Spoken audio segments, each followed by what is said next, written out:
Hello everyone. आज इस lecture में अपन लिक्विड स्टेट का जो टॉपिक स्टार्ट करने जा रहे हैं वो है कंप्रेसिबिलिटी कोएफिशिएंट। तो हेडिंग डालिएगा संपीड्यता गुणांक। संपीड्यता गुणांक जिसको अंग्रेजी में कहते हैं कंप्रेसिबिलिटी कोएफिशिएंट। कंप्रेसिबिलिटी कोएफिशिएंट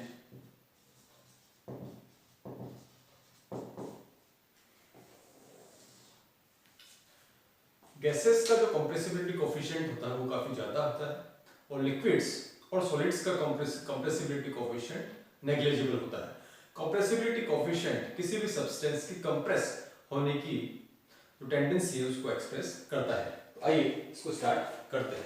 तो इसमें सबसे पहले लिख लीजिए संपीड्यता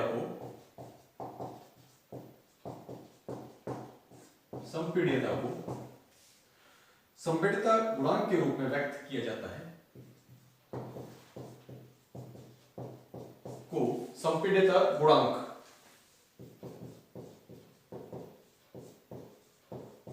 के रूप में व्यक्त किया जाता है। क्लियर? द्रव और ठोस में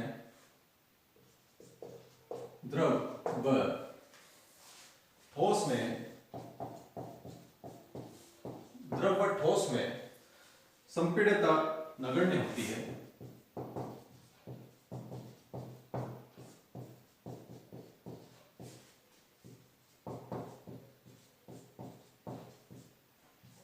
जबकि गैसों में संपीड्यता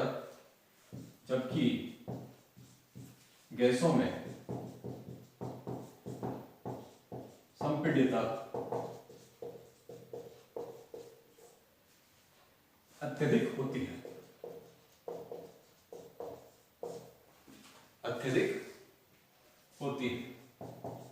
is that clear? Next point लिखिए कि संपीड्यता गुणांक को किस तरीके से परिभाषित करेंगे। देखिएगा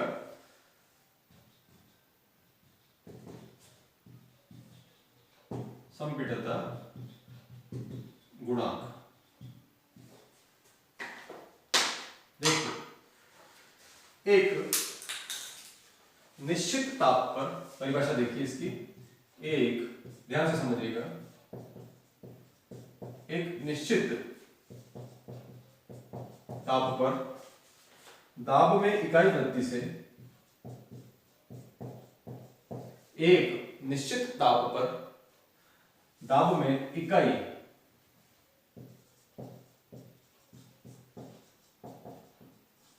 वृद्धि से किसी पदार्थ के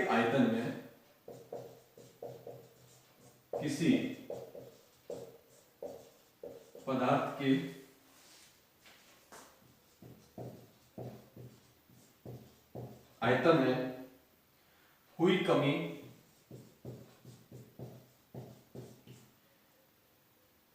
और उसके प्रारंभिक आयतन का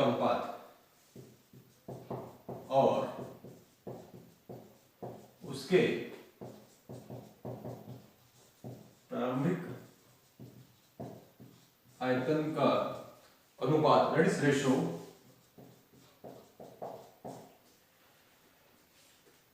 उस पदार्थ का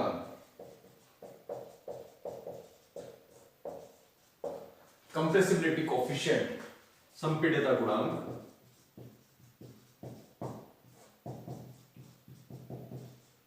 कहलाता है। क्लियर? देखिए कैसे 0 डिग्री सेल्सियस तथा एक वायुमंडलीय दाब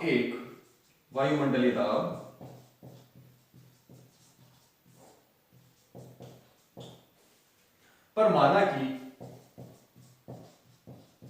माना कि द्रव का आयतन V0 है। क्लियर? यदि 0 डिग्री सेल्सियस तथा P वायुमंडलीय दाब तथा P वायुमंडलीय दाब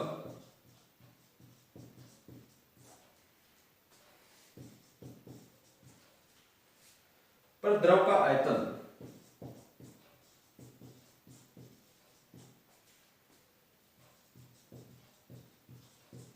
Vp हो तो क्लियर। अगर Vp है तो compressibility coefficient that is kappa, इस तरीके से इसको रिप्रेजेंट करेंगे। क्या लिखेंगे? V naught minus Vp divided by V naught P minus 1। Clear. Here यहां पर कप्पा, इसको अपन बोलते हैं कप्पा, इसको it is pronounced as kappa, that is संपीड़ितता गुणांक, संपीड़ितता गुणांक। क्लियर। V नॉट क्या है यहां पर? V not is equal to 0 degree Celsius तथा 1 वायुमंडलीय दाब पर द्रव का आयतन, volume 8 0 degree Celsius temperature and 1 atmospheric pressure. Clear. What is Vp? Vp is volume 8 0 degree Celsius temperature and P atmospheric pressure, P atmospheric pressure. Is that clear? यहां तक समझ में आया? ओके। अब कप्पा को किस फॉर्म में लिखा जा सकता है, इसको आप देखिए।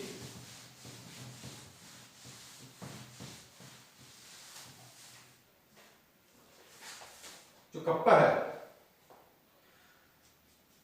थर्मोडायनेमिक रिलेशन के फॉर्म में जो कंप्रेसिबिलिटी कोफिशिएंट है उसको किस तरीके से लिखा जा सकता है, तो लिख लीजिए ऊष्मा गतिक संबंध के रूप में, ऊष्मा गतिक संबंध के रूप में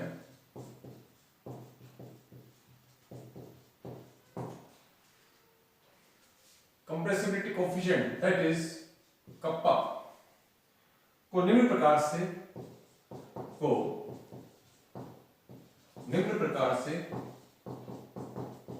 व्यक्त किया जा सकता है।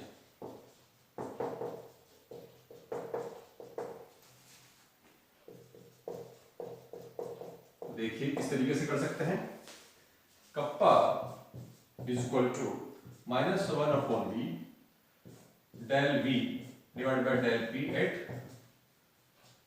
ब्रैकेट के बाहर नीचे अगर जो क्वांटिटी जो पैरामीटर लिखते हैं that is constant, means kappa is equal to -1/v into del v upon del p at constant temperature. Clear. तो अब कुछ लिक्विड्स के 20 डिग्री सेल्सियस पे कंप्रेसिबिलिटी कोफिशिएंट देख लीजिए।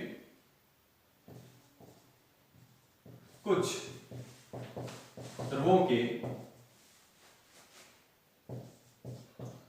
टेम्परेचर मेंशन करना जरूरी है कि कंप्रेसिबिलिटी कोफिशिएंट की जो बात कर रहे हैं या जो वैल्यू है वो किस टेम्परेचर पे है, that is necessary to mention.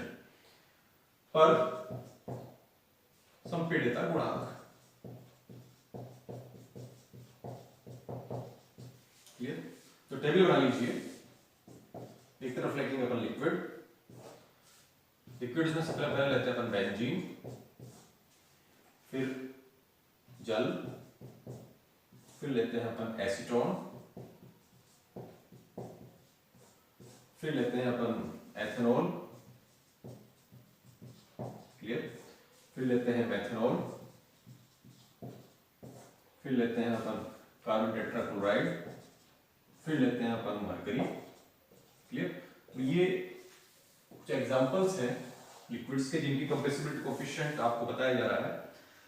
Compressibility coefficient जो है इसकी यूनिट 10⁻⁶ ऑर्डर में अपन इसको एक्सप्रेस करेंगे। उसकी जो यूनिट होगी वो क्या होगी, एटमॉस्फेयर इनवर्स। तो बेंजीन के लिए जो कंप्रेसिबिलिटी कोफिशिएंट है वो है 94.4, वाटर के लिए है 45.3, एसीटोन के लिए है 45.6, एथेनॉल के लिए है 110, मेथनॉल के लिए है 120, कार्बन टेट्राक्लोराइड के लिए है 103 एंड मर्करी के लिए 3.85। These values are to be remembered for the examination purpose. Clear? Okay. अब जो नेक्स्ट पढ़ने जा रहे हैं वो है coefficient of thermal expansion. Heading डालिए coefficient of thermal expansion. Compressibility coefficient अगर आपको अच्छी तरह समझ में आ गया है तो कोफिशिएंट ऑफ थर्मल एक्सपेंशन समझने में आपको बिल्कुल भी हार्ड नहीं लगेगा। तो हेडिंग डालिएगा कोफिशिएंट ऑफ थर्मल एक्सपेंशन।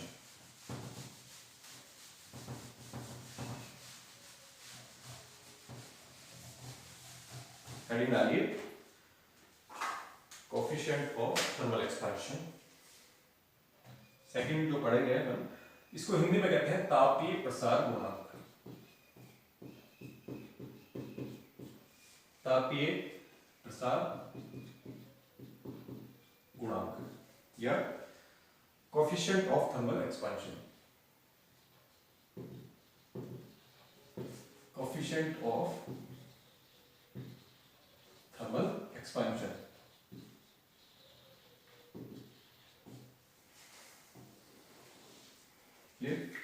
तो इसमें सबसे पहले आप लिख लीजिए तापीय प्रसार को तापीय प्रसार गुणांक के रूप में व्यक्त किया जाता है। तापीय प्रसार को तापीय प्रसार गुणांक that is coefficient of thermal expansion के रूप में व्यक्त किया जाता है।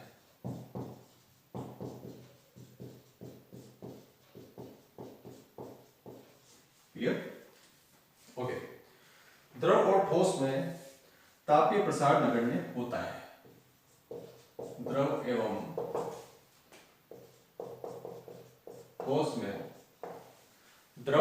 ठोस में तापीय प्रसार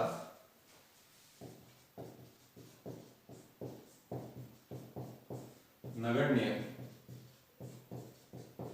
होता है। क्लियर? जबकि गैसों में तापीय प्रसार अत्यधिक होता है। जबकि गैसों में तापीय प्रसार अत्यधिक होता है।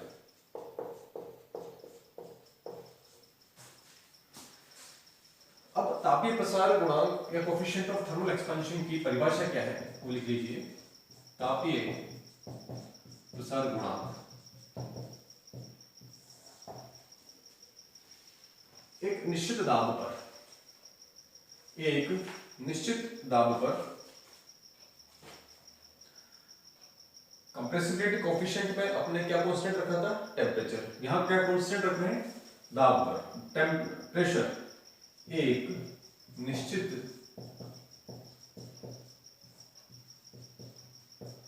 दाब पर 1 डिग्री ताप बढ़ाने से 1 डिग्री ताप बढ़ाने से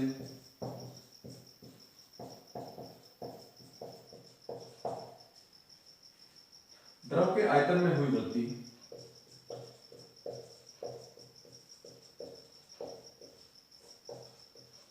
द्रव के आयतन में हुई वृद्धि और उसके प्रारंभिक आयतन का अनुपात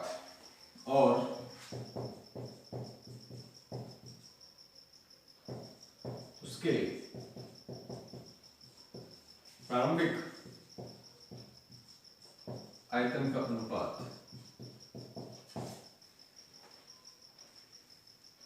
उस पदार्थ का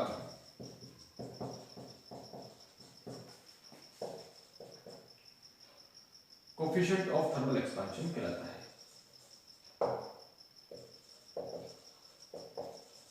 coefficient of thermal expansion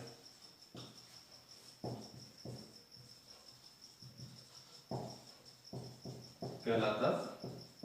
is that clear? Okay. यदि 0 डिग्री सेल्सियस टेम्परेचर और कांस्टेंट प्रेशर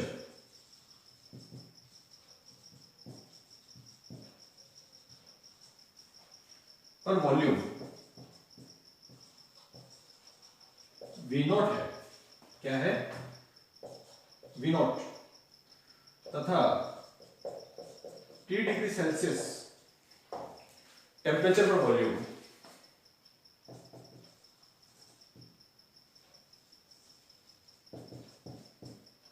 पर जो वॉल्यूम है वो VT है।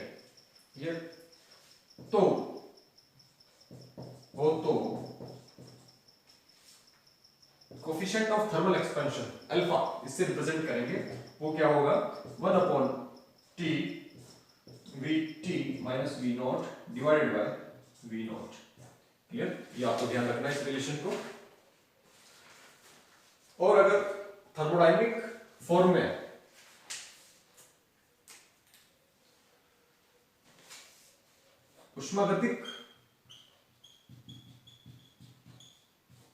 उष्मागतिक संबंध के रूप में अगर कोफिशिएंट ऑफ थर्मल एक्सपेंशन को रिप्रेजेंट करना है तो कैसे करेंगे? उष्मागतिक संबंध के रूप में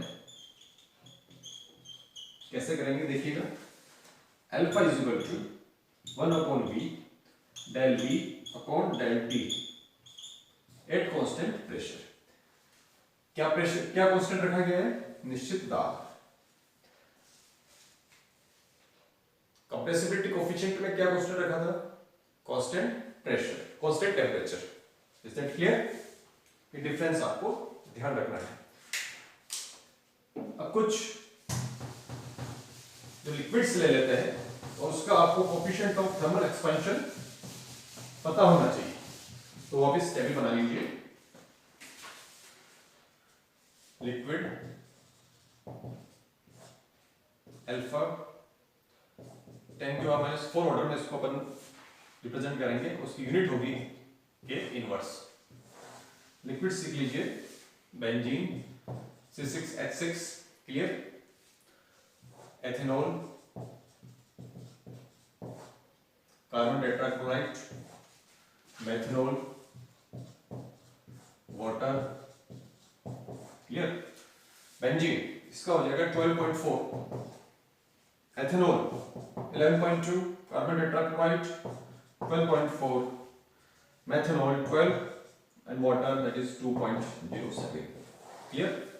These all values are to be remembered for the examination purpose, and that is your compressibility coefficient and coefficient of thermal expansion. Thank you.